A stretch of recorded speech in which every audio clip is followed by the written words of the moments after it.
you can see there we've got the neck, which there's heaps of good meat for stewing and all that on the neck of the lamb. This is going down the middle of the back into there, and you can see the ribs, which will be the rib on the bone. And if we look on the end here, there's our little cutlet chops, which we're going to cut out now.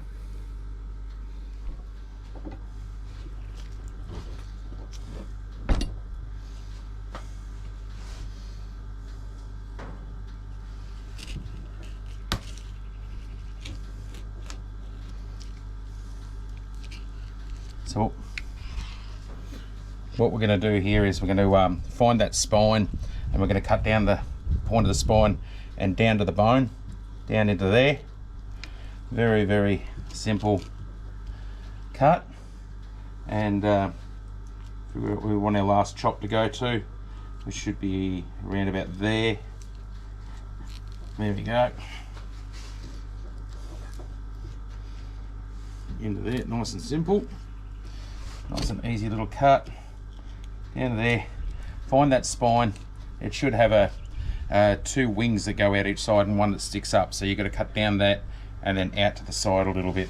So I could feel that spine. You can see that just there, sticking up there, and I'll come down this side of it, down to the bone level. So till you can just feel the bones down into there, and give it a little bit of a roll with the knife. As you can, so get your knife in and roll it a little bit, and you'll feel it pop out from the bone a little bit in there, and that's nice and easy. You'll see that pop out and just sit there like that. Now I could take these off and just have those as a boneless chop as well, but we like to have the bone on, so we cut them off. So this is also how you get your rib roast. So we're going to cut down this side as well. So down that spine,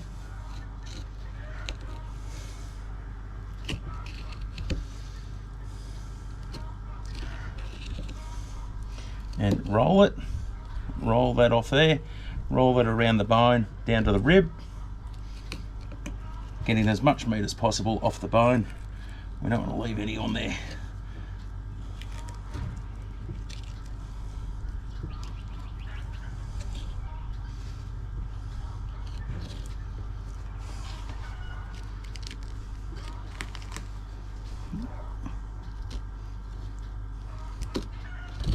Beautiful. That's into there. Now we can give that a chop with the saw, and they'll pop off beautifully.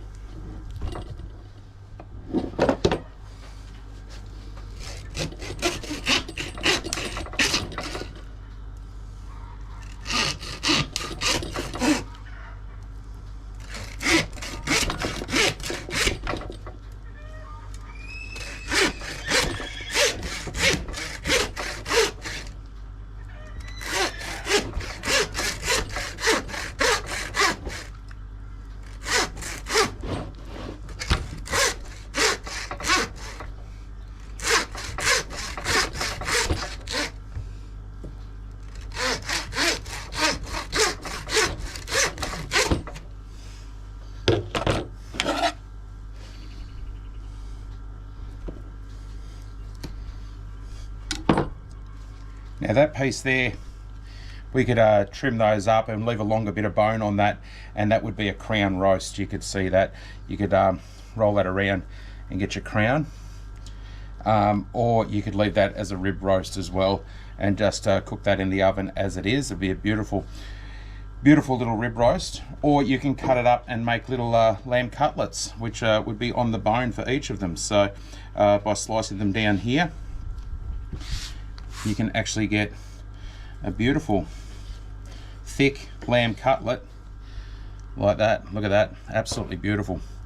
And beautiful piece of meat.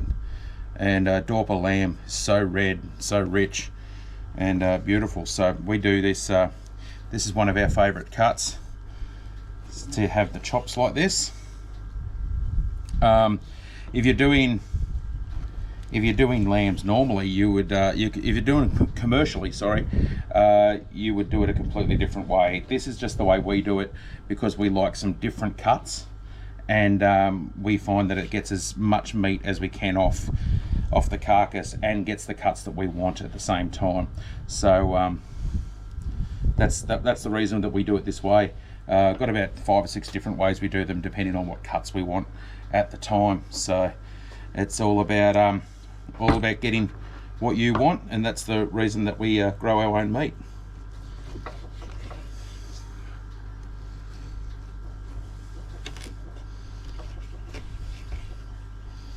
So this is coming up into the shoulder there. There's a little bit of the shoulder blade I missed before, so we can cut that out there. And that's getting up into the thicker part.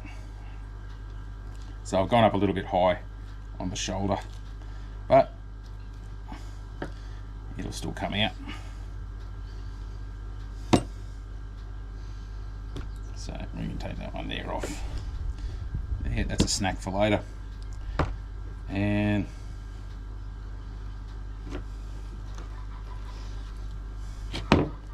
so there we go. We've got some beautiful little chops there, and it's all there ready to go. That's just off that one little section there of the lamb, and the other half of it will be the loin chops as well. So we get that again off the other side.